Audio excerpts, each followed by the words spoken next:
압도적 재미 매불쇼. 자, 그러면 국제 뉴스 만나러 출발합니다.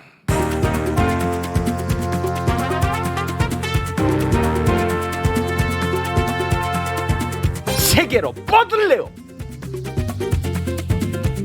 한 분 한 분 정말 다들 고급 인력입니다. 먼저 예. 김준영 교수님 어서 오십시오. 네, 안녕하십니까. 반갑습니다. 네, 반갑습니다. 자, 그리고 대기하는 동안에 아주 죽을 맛이었던 김종대 의원님 박수로 환영합니다. 네, 좀 맞습니다. 살살해보세요. 네, 의원님 예. 사랑합니다. 예. 의원님 진짜 사랑합니다. 그러면서 왜 자꾸 물어?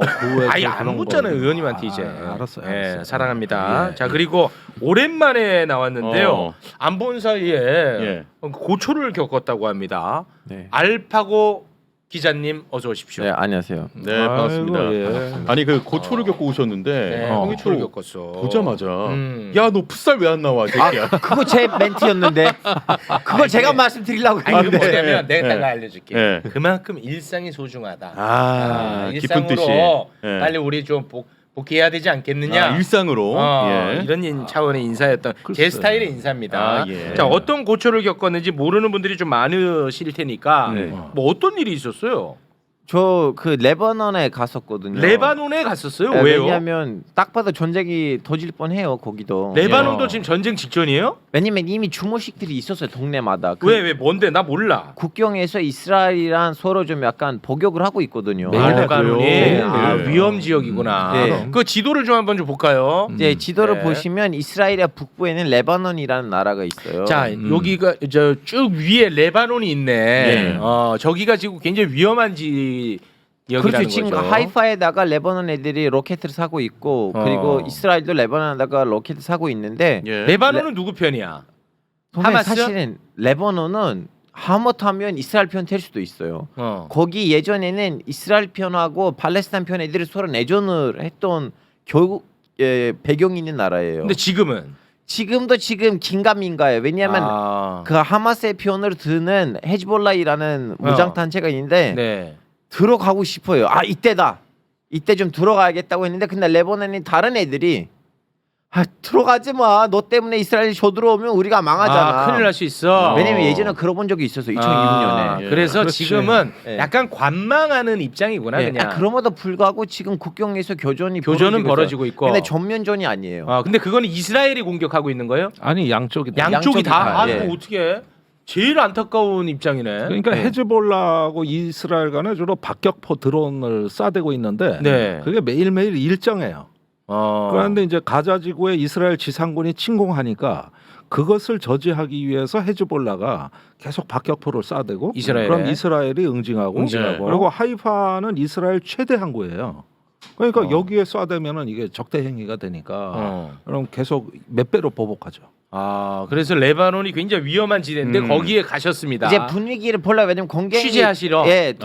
전쟁이 더질 거라면 그게 직전에 있는 모습을 좀 약간 보려고 아. 거기 들어갔는데 이제 네. 토요일 금요일에 들어갔어요. 금요일 들어갔는데 이제 토요일 날 오후 한 4-5시쯤에는 이제 이스라엘 간첩으로 오인 받아가지고 이제 좀 약간 간첩으로요? 이스라엘 간첩으로 오인 받아서 억류당했어요? 예, 어디에 갇혔어요? 그 국정원 그쪽에 말루마티라고 하는 그쪽 나라의 국정원이라고 할게요. 정보기관한테 조사 받았어요. 며칠 동안? 3박 4일. 아니 그러면 우리나라 뭐 대사관이라든지 아니, 우리 외교부가 가만히 있습니까? 나 가만히 못 있습니다 이거는. 소명 이제 한국 아니 대사관 넌 놨을 때 아니야. 한국 대사관 덕분에 일찍 나간 거예요. 도와줬네. 네. 다행이네. 안 그랬으면 계속 지금까지 거기 일단은 누가 이스라엘 간첩이라고 하면 70% 유죄예요. 일단은 기본적으로. 근데 더군다나 이제 좀 약간 한국 정도이니까 4일 만에 나갔는데 한국 국적이 아니었으면 거기 이제 무죄여도 일단은 한 기본적으로 한 달 정도 안에 있어요. 아니 한국 여권을 갖고 있는데 네.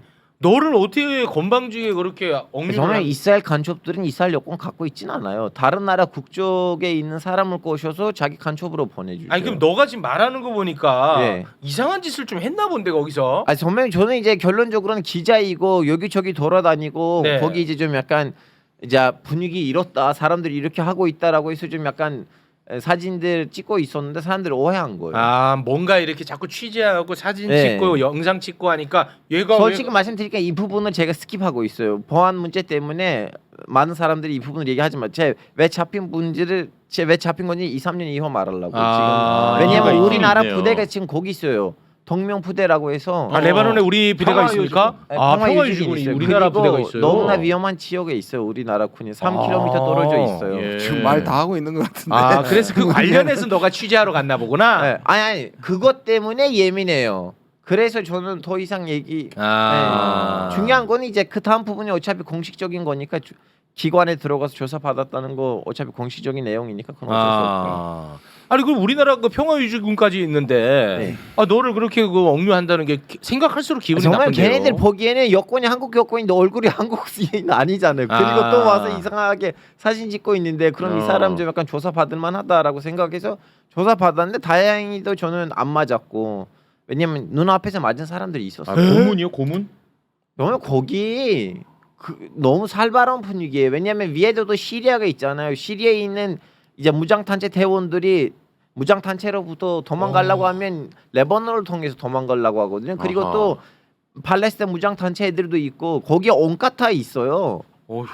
그리고 간첩들도 진짜 실제적인 간첩도 있었어요. 예. 아 실제로. 그래서 뭐라 분위기가 우리 대한민국 같지는 않아요. 그 동네마다 무장 단체가 있어요. 레번에서 자기네 동네를 지켜주는 무장 단체. 거기 이제서야 좀 약간 내전이 가라앉아서 이제 중앙 정부로 만들려고 하는데 네. 아직도 도시 속에도 이렇게 베리케이트들이 있고 검문소들이 있고 사람들이 들어갈 때는 알아봐요. 너 여기 왜 왔어 이런 네. 식으로. 아이고. 손바닥을 왜 그래요? 아이 거는 뭐 넘어졌어 그냥. 그냥 넘어지고.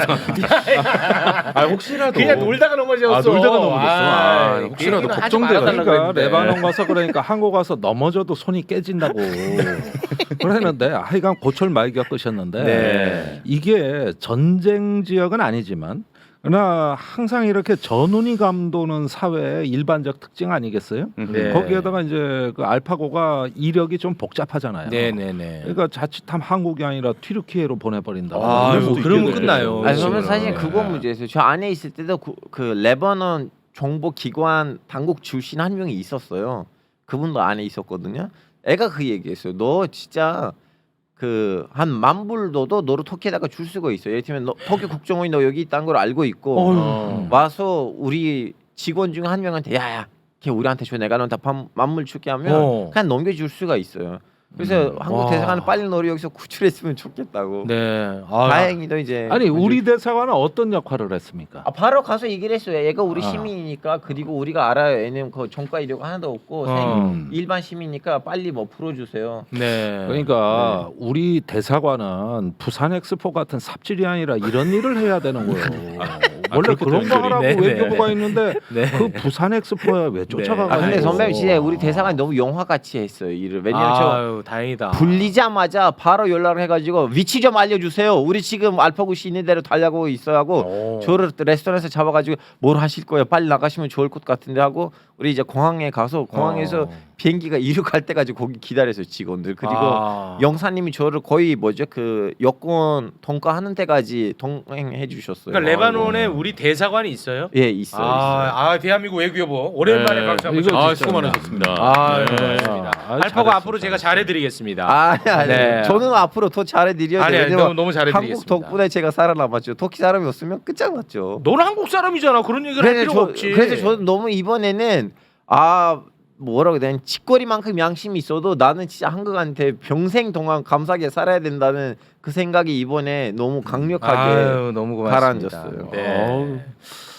자, 아유, 너무 다행입니다. 아, 그러면 아니 나는 오늘따라 알파고가 좀 사랑스러워 보여요. 아, 그래요? 참 요전에 얘기할 땐 전먼 소리 하는 게 그랬거든.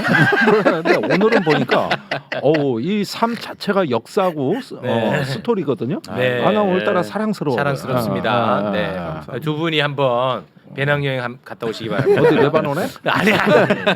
알겠습니다. 자, 그러면 우리 외교 잠깐 좀 짚고 국제 이야기 좀 나눠볼 텐데요. 먼저 그 네덜란드 순방 이후에 성적이 나왔다고 해가지고 굉장히 이슈가 많이 됐었습니다. ASM의 네.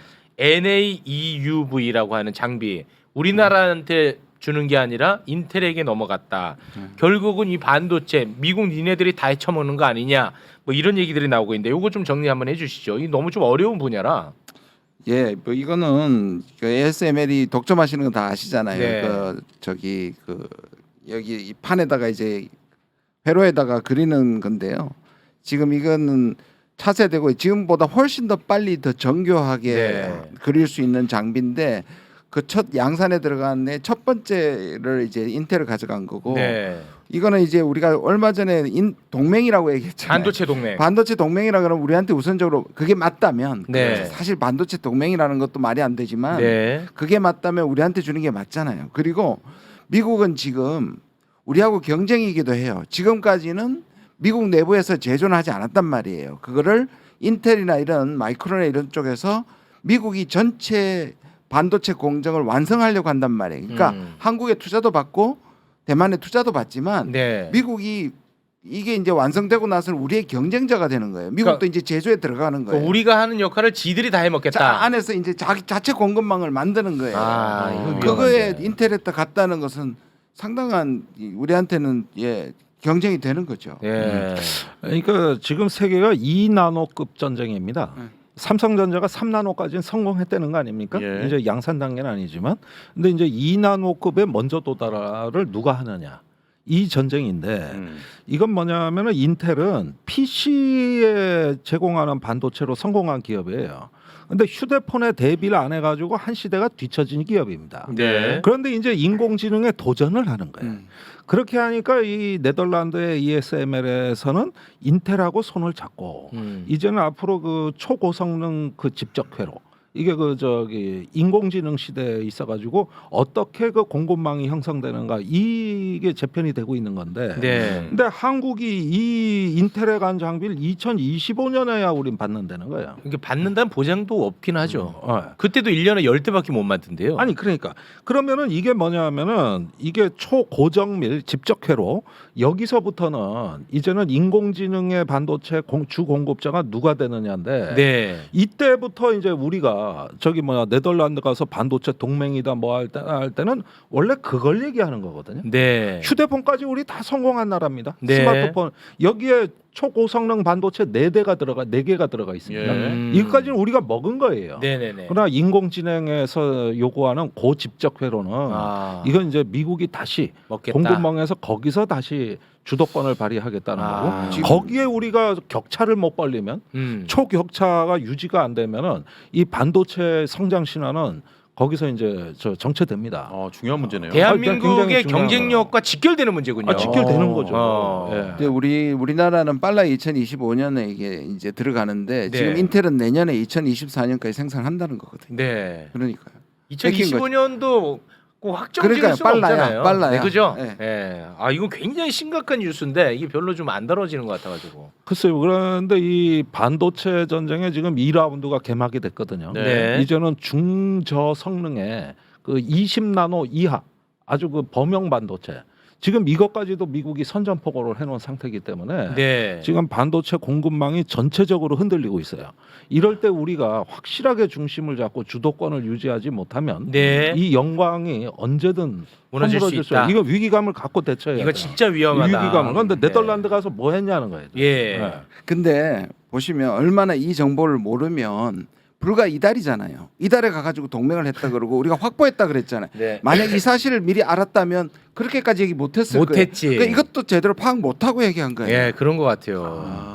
그거 방금 지적한 게 어떻게 보면 더 뼈아픈 더 지적 빼앗은 아닙니까? 거예요. 네. 남들은 지금 어디서 어떻게 돌아가는 걸 파악하지 못하고 네. 동맹을 맺었다고 얘기한 자체가 세상이 어떻게 돌아가는지를 모르는 거예요. 아, 이게 지금. 더 치명. 근데 우리 관계 부처들은 다 알고 있겠죠. 근데 그게 이제 보고가 올라가면 욕 바가지 먹어서 그러니까요. 그거 맞죠? 아까 맞나요? 현장에서 지금 잘했잖아요. 현장에서는 전문성을 발휘하고 네, 자기들을 네. 그다음에 저 헌신도도 있는데 이게 네. 정치적으로 자꾸 왜곡이 되고 어. 그다음 싫은 소리 하면 아까 전에 전선 순서에도 그렇듯이 네. 외교도 올라가서 그 사람들이 오랜 동안의 이 정치적인 입김에 대해서 잘 알고 있을 거 아니에요. 요 정도 해가지고 하면 더 이상 안 통한다고 미리 생각을 하고 아하. 그냥 그 보고서를 누락시키거나 자기 책임을 안 지는 거예요. 큰일입니다. 그 문제인데. 부분이 큰일입니다. 네. 예. 알겠습니다. 자 그러면 다음으로 좀 넘어가 볼 텐데 우리 누군가요? 우리 의원님께서 중국 히토류에 대한 이야기를 꼭 하고 싶다고요? 아니 그러니까 지금 이게 그 범용 반도체로 이제 전쟁이 확산되니까 중국의 대응이 나왔단 말이에요. 근데 저번에 이제 게르 아니면 리튬 이런 광물에 대해서는 중국이 수출 통제 제도를 발표했습니다. 네. 근데 최근에 이게 정말 무서운 건데 이게 뭐예요? 이 히토류에 대해서 네. 중국이 앞으로 저기 수출 통제를 발표해 버린 겁니다. 그러니까 이 히토류에 대해 가지고 이것이 어떤 국가에 어떻게 공급망이 형성이 되는지 중국 정부가 직접 통제가 시작이 된 거예요. 네. 이게 이제 중국의 범용 반도체 통제에 대한 대응책이거든요. 네. 그러면 어떻게 되느냐? 이 히토류라는 건 아시다시피 반도체뿐이 아니라 모터가 들어가는 모든 전자제품에 다 들어가는 거거든요. 만약에 이게 대한민국에 끊긴다. 끊긴다. 현대자동차, 뭐 이런데 뭐 저기 뭐 현대중공업. 뭐 현대 로템 뭐 이런데 이런 거 다 마비해. 전기차 만들어야 마비예요? 될까? 아니, 전기차 생산할 방법이 없잖아. 다른 데서 좀 구할 데가 없어요? 히토류가 지금 공급원의 70%가 중국인데 아하. 이 70% 중에서도 그 이제 저기 15개 히토류 중에서도 중히토류 무거운 거 예. 이런 것들 가공 기술은 90%가 중국 의존이라고. 네. 그러니까 이런 부분이 미중이 이제 자원을 무기화하고 경제적 강압 정책이 자꾸만 이렇게 그 전면에 등장하는 와중에서 우리 국가가 네. 지금 이거 동맹 외교 뭐 이러면서 어. 이데올로기적으로 치우칠 때가 아니라는 거예요. 큰일이네. 이게 지금. 이거는 요소 중단이랑은 차원이 다른 심각한 문제네요. 차원이 다르죠. 물론 이게 통제지 안 팔겠다는 건 아닙니다. 그런데 요소수도 마찬가지인데 네. 통제하겠다. 마찬가지로 미국의 반도체법이나 일본의 수출 통제 제도도 중국에 안 팔겠다가 아니라 따져보겠다예요. 네, 그래서 이게 어떤 분리를 원하는 것은 아니지만은 네. 이 세계의 상호 의존적인 어떤 경제 자유무역 구조에 있어 가지고는 가장 도전적인 흐름이라고 이게. 우리나라가 세계와 자유무역 경제적 상호 의존 이걸로 30년간 먹고 산 나라인데 네. 이런 게 자꾸 이질적인 게 들어오면 큰일 났네. 이제 기업이 앞으로는 정치를 고민해야 돼. 옛날엔 기술 혁신이나 비즈니스나 이런 시장 개척을 고민하면 기업은 기업가 정신으로 일을 하면 되는데 이제는 그딴 거 필요 없고 이젠 정치를 고민해야 되는 시대가 와버렸어 이게. 네. 기업이요. 그 바이든 대통령이 당선되고 난 다음에 제일 먼저 한 일이 4가지 영역을 전략 영역으로 지정을 합니다. 이게 뭐냐면 시장에 맡겨두지 않겠다는 거예요. 국가가 챙기겠다는 거예요. 이게 미국으로서는 시장주의잖아요. 네. 근데 지금 미중도 그렇고 공급망에서 이제 정부가 챙기겠다는 게 4분야예요. 지난번에 말씀드린 BBC 네. 빼고 네 번째가 물질이에요. 그러니까 아. 미국도 이미 히토류부터 갈륨이나 게르마늄 같은 것들을 미국이 직접 챙기겠다는 것이고 네. 그게 지금 미국과 중국이 지금 부딪히고 있는 거거든요. 네. 이걸 확보하는 문제가 세계 1, 2의 매장량을 가진 게 미국과 또 중국이에요. 하필이면 또 또 그래요. 그리고 아까 말한 것처럼 기술은 또 그 가성비나 기술은 가공 기술은 중국이 또 최고고요. 네. 미국조차도 가공 기술은 중국한테 지금 하고 있거든요. 근데 이거를 대비 안 하고 있다가 최근에 이제 그 조태열이죠. 네, 조태용 있고 조태열 있죠. 있죠. 네. 그분이 이제 외교부 장관으로 오는데 그 조태용입니다. 그 용입니다. 예. 예. 안보실장 안보실장이 저쪽을 국정원장이죠. 국정원장 하도 바꾸니까 헷갈리죠. 죄송합니다. 지금 그게 현상이에요. 제가 좀 이름이 착각했습니다. 비슷해서 헷갈려요. 네, 죄송합니다. 네. 예. 그분이 이제 통상 중심이기도 하고 이제 지금 그 인터뷰를 했어요. 조선일보가 지금 태세를 좀 바꾸고 있습니다. 사설에서 최근에 뭐가 나왔냐면 지금까지는 한미일에 다소 경도된 면이 좀 있다. 그러니까 조태열 이제 신입 후보자도 장관 후보자도 뭐냐 이제 중국 좀 챙기겠다고 얘기하는데 실제로 중국하고 지금 채널이 다 끊어진 상황입니다. 지금 와가지고 끊어졌어요. 왜냐하면 지금까지는 뭐냐면 한미일을 굳건하게 하면 중국이 고개 숙이고 들어오겠다는 게 지금 정부의 기본 자세였는데 아유, 안 됐잖아요. 안 됐잖아. 그럼 지금 이렇게 바꾼다고 해서 그럼 중국이 중국하고 어떤 협상을 하고 어떻게 하겠다는 얘기가 없는 거거든요. 그러니까 요소수도 그렇고 지금 이 히토리가 문제가 되니까 위기의식은 느끼는데 네. 오히려 방법은 없는 거예요 지금. 아니 근데 이거는 그러니까. 우리나라 존폐가 걸린 문제 아닙니까? 예, 이게 어떻게 되냐면은 지금 미중 관계가 다시 회복되고 있어서 조금 저는 안심은 하고 있습니다. 조금은 나아졌어. 만약에 뭐 대만 해협에서 뭔 일이 터졌다. 네. 남중국해에서 뭔 일이 터졌다. 이래가지고 미중 관계가 긴장으로 확 가버린다 이거예요. 네. 그러면은 바로 경제를 무기화하는 어떤 공급망의 위기가 바로 그 네. 보나마나 그렇게 그렇게 닥치는 가겠죠. 건데 네. 우리는 멍하니 있다가 어. 미중이 지들끼리 싸우는데 이게 한국에 직격탄을 주는 이 구조의 출현. 네. 지금 이게 가장 우리로서는 두려운 겁니다. 네. 그래서 지금이야 뭐 너무 두려워하지 마시라고 내가 양쪽 두 음. 강대국이 좋아지고 있으니까. 아, 그건 다행이네. 그렇지만 우리는 뭡니까? 그래가지고 지금까지 저 중국하고 소원하게 지내다 부산 엑스포까지 말아먹는 걸 우리가 봤는데 네. 이 재앙이 공급망 쪽으로 옮겨붙어서 아. 거기서 비슷한 일이 벌어지지 말란 법이 있냐 이거예요. 네. 그러니까 외교는 국익 중심 실용 외교로 네, 맞습니다. 다변화로 갔었어야 되는 거 아니냐 이 얘기예요. 네, 예. 너무 맞는 말씀입니다. 네. 자, 우리 알파고님, 네. 우리가 그 동안에 가자지구 예. 다루느라 네. 우크라이나 다루느라 미얀마 얘기를 못했어. 미얀마. 네. 미얀마 어떤 상황이에요? 저한테 미얀마 얘기를 하시면 댓글창에서 저한테 욕을 할 사람들도 많고 소매님도 욕을 많이 드실 것 같은데 그래도 물어보셨기 때문에 아, 그래요? 단순히 왜? 말씀드릴게요. 왜요? 왜 미얀마 군부? 아니 토끼놈 새끼한테는 왜 미얀마로 모노보내? 제국노 정신 안 차려서 이렇게 할 사람들 많아요. 뭐라고 못 들었어. 터키놈 새끼한테 왜 미얀마를 물어보냐? 제우가 너 정신 아직 안 차렸어? 아니 너 관심 많으니까. 예, 이렇게 할 미얀마. 사람들 많은데 저는 얼마 전에 그 네. 미얀마 기자들이랑 같이 독립 언론 그 행사에 초청 받았어요. 어. 예, 태국 치앙마이에서 거기 미얀마 기자들이랑 많이 만났어요. 네. 구글의 행사였는데 미얀마 군부. 예, 음. 이제 그 제가 그 독립 기자들한테 들었던 얘기가 뭐냐면 거기서 정권이 무너질 수도 있대. 왜냐하면 군부 정권이?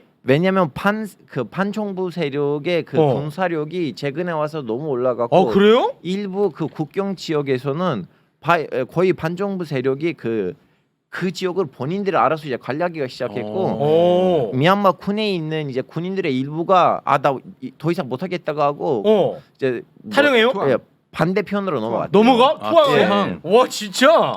그래서 지금 미얀마 군부 안에서도 우리 지금 이대로 가면 완전히 무너질 수 있으니까 좀 타협해볼까 하는 그런 움직임들이 있는데 이제 미얀마 반정부 세력의 딜레마가 뭐냐면 예. 소수민족 위주로 돼 있었기 때문에 좀 약간 물론 겉으로 봤을 때는 하나의 좀 약간 큰 조직이 있긴 한데 그렇다고 해서 완전히 단합한 상황도 아니니까 그래서 아직 좀 약간 긴장 상황을 유지하고 있어요. 아니 그 최근에 그 미얀마 관련해 가지고 미얀마 군부가 네. 사기 쳐가지고 사람들 징집한다 뭐 이런 보도 나와가지고 야 맞다 내가 미얀마를 아예 다루지 않았구나 생각이 들었거든요. 네. 그거 좀 한번 좀 정리해 주시죠. 그러니까 군에서 그 군을 숨기고 모집 공고를 했는데 운전사라든가 뭐 엔지니어라든가 이런 채용 공고를. 노무자 채용 공고를 낸 거야.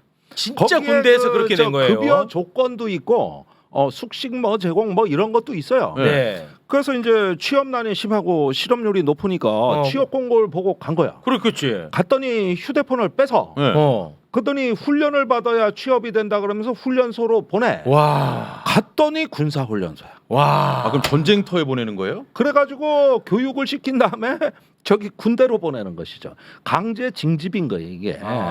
이런 뉴스가 최근에 나왔는데 이 배경이 뭐냐 보니까 병력이 부족하답니다. 아까 그 투항군 때문에 그런 겁니까? 투항에다부터 해서 징집이 안 되고 안 되니까 정통성이 없는 정권이 뭐 군인 뽑는데 가겠습니까? 그러니까 징집이 안 되니까 병력 부족으로 그 사이에 그 소수민족 연합군한테 미얀마 정부군이 탈환 당한 그 기지가 벌써 300개가 넘는다는 거예요. 그러니까 이런 것까지 하면 희소식인데. 희소식이죠. 근데 이제 알파고 얘기처럼 이게 이제 소수민족 중심이다 보니까 사실은 전임 민주정부 아웅산 수지 여사 시절에도 소수민족 탄압한 그 국제적으로 문제가 된 사례가 있거든요. 그것 때문에 복잡해요. 예, 그러니까 이런 부분을 보면은 이 책임 있는 어떤 민주 정부를 구성할 수 있는 임시 정부의 하나의 어떤 단일한 지도하에 좀 이렇게 조직화됐다기보다는 이런저런 소수민족이 여러 군데가 그냥 엉성한 연합을 했다는 것이죠. 그럼에도 불구하고 이런 전과를 올린 건 매우 놀라운 건데 이게 민주주의의 승리로 가느냐 또 다른 혼란으로 가느냐 지금 이런 부분에서 우리가 이 국제사회 개입이 거의 없고 그러니까 방치돼 있다 보니까 이런 게 이제 가슴 아픈 거죠. 정말 저 그 행사 때 불과 2달 전이에요. 그 이제 그 외부에 있는 이렇게 좀 민주주의 의식이 있는 해외 미얀마 사람들한테 돈을 받아서 활동하는 미얀마 독립 언론인들이나 다 대국에 있거든요. 네. 그 사람들 했더니 이거 뭐냐면 우리가 제일 걱정한 거 뭐냐면 이러다가 우리나라가 분단될까봐 아니면 완전히 더 센 군사 정권으로 갈까. 왜냐하면 이번 쿠데타가 일어나기 직전에는 그나마 민주주의가 어느 정도 있었고 네. 뭘 할 수가 있었는데 네. 지금 잘하고 있지만 군사 정권 상대로 잘하고 있지만 이 성공이 또 다른 악을 가지고 만들어낼까봐. 올까봐 너무 걱정하고 있다고. 아니 내전이 조금 마무리될 그건 안 보여요. 딱 네, 네, 진행 중이에요. 아직. 그러니까 이건 국제사회 책임입니다. 딱 그 해. 쿠데타 이후로 너무 방치해 놓은 거예요. 맞아. 그때는 뭐 규탄하고 난리치더만 어떻게 해도 이 민주정부로서 회복할 수 있는 이런 건 국제사회가 도와야 되거든. 맞습니다. 근데 전부 무관심하고 무관심으로 방치해 놓은 가. 거야 이게. 예. 이게 가치 외교라고 얘기하는 것의 허구이기도 합니다. 미국하고 이렇게 가치 외교 진영을 나누고 지금 윤 정부도 마찬가지잖아요. 네. 그러면 왜 해필 우크라이나냐? 그죠? 하마스도 존재하고 지금 팔레스타인도 존재하고 아프가니스탄도 존재하고 지금 미얀마도 존재한단 말이에요. 미얀마는 우리 모델을 반군들이 한국의 민주화 모델을 그렇게 숭상하고 한국에 대한 엄청난 지원, 이 존경을 표하고 지원을 원하는데 우리는 안 하잖아요. 네. 그게 왜 그거는 왜 가치에서 무슨 근거로 거긴 뺍니까? 그러니까 이게 실제 차라리 국익 외교를 해가지고 우선순위가 존재하는 거는 맞아요. 오히려 네. 그렇게 이해해야 되는데 네네. 자기 편의대로 가치를 얘기해버리니까 이런 데서 모순이 생겨버리는 거예요. 네. 그러니까. 알겠습니다. 자, 오늘은 여기에서 마무리 짓겠습니다. 우리 알파고님, 네. 제가 많이 아껴드리겠습니다. 아, 감사합니다. 네. 뭐 너 일부러 막 더 힘들어하는 표정 짓는 것 같다. 저는 이거 진짜 신기하네. 제 집사도 뭐라고 하는지 아세요? 알파고 솔직히 말해. 너 맞았는데 나를 아프게 하지 않기 위해서 말하지 않는 거 아니냐? 아 이제 한국에 왔으니 웃어 이제. 네, 알겠습니다. 웃을 수가 없어. 내가 트라우마가 잘해줄게. 있는 게 네. 수갑 차고 벽을 향해 가지고 그래. 꼼짝 못하게 세워놓고. 그거 왜 또 그 얘기를 해서 또 그 떠오르게 합니까 그거? 아유 아니, 그 분위기 미치겠다, 전환하려고 그러는데. 이제 앞으로 형님도 좀 따뜻하게 따뜻하게 말해줘요. 갑니다 알파고는. 예. 알파고는 오늘부터 그냥 내 동생입니다. 아, 감사합니다. 이제 제 이름이 최파고예요. 그냥 최고 그래. 아, 최고. 최고야. 아 최고. 네. 고맙습니다. 함께해 주신 세 분 대단히 고맙습니다. 네. 고맙습니다. 네, 안녕히 계세요.